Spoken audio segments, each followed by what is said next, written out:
So what's up, kumusta? Ayos pa tayo dyan. So nandito tayo ngayon sa May Motorstar Malolos branch para sa update natin. At meron ulit tayo nakita ngayon 2026, bagong taon, bagong motor. Update para dito sa may Motorstar Explorer 250 version 2. Tara, alamin natin yung presyo at yung specification kung sulit nga pong bilhin ngayong 2026. Samahan nyo ako, walk around natin to. Ayos na ayos yan.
So, yun ang mga best sa lahat ng mga nagtatanong kung ano nga ba ang update para dito sa may Explorer 250 version 2 ng Motorstar. So, yun po, available po sila dito ng unit. Meron din sa likod, marami silang available na unit na 250cc. Halos 3 units yata yung available dito. Pero yun nandito sa harap, dito ako nagandahan kasi sobrang sporty looking, lalo na yung vehicles niya. Nakalagay tayo rito na V-Power. Okay? Tapos yung headlight natin dito, alam naman natin na talagang napaka-sporty, napaka-macho niyang tingnan. Grabe, napaka-angas talaga ng itsura nito. And then fully digital pa rin tayo rito. And meron tayo rito USB charging port pa rin para sa mga long rides natin. Sa mga switches, ordinary plastic pa rin na ginagamit ni Motorstar. So ano tayo rito, medyo pasubsob yung ating handlebar dito, naka-clip-on naman siya. And sa ating gas tank, tingnan nyo naman, napakaganda ng itsura nito. Pang big bike yung datingan niya. At meron tayong mga part dito na parang carbon fiber finish yung datingan, lalo dito sa may gas tank. And then dito sa may bandang likod, okay, dito parang meron tayong mga carbon fiber finish. Okay, so sa headlight niya, naka-LED tayo rito, pati sa taillight niya, naka-LED rin. Signal light niya, nandito sa baba. Ito, huwag niyong pansinin to. Ano naman to?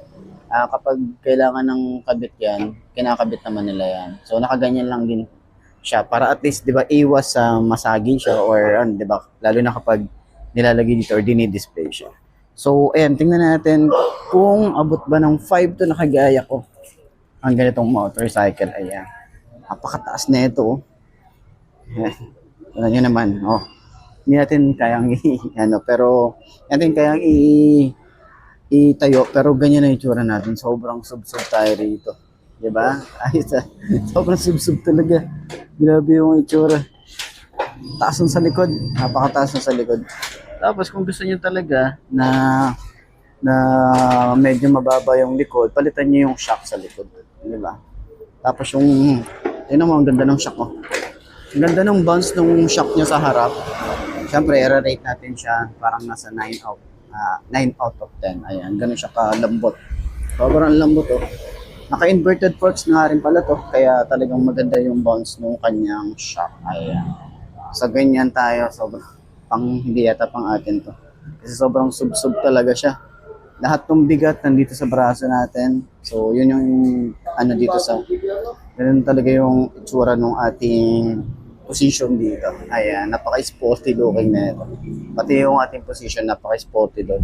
So, ayan, sa lahat ng mga gustong bumili ng ganitong motorcycle, pwede nyo akong kontakin sa aking Facebook page na iMark Moto or pwede kayong pumunta or mag-visit sa pinakamalapit na Motorstar branch dyan sa lugar nyo. Ayan.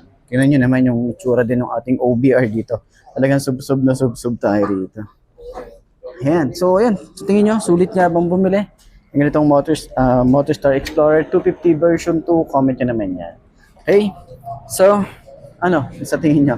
Ito na ba yung hinahanap pong motorcycle? So kung mahilig ka sa mga sports bike, okay, isa to sa pwede mong pagpilian. Carb type, and then sobrang bagsak presyo nito, 250cc, meron kang 79,000, may ganitong motor ka na. Ayos, diba? So, ayan. Ayos. Taas.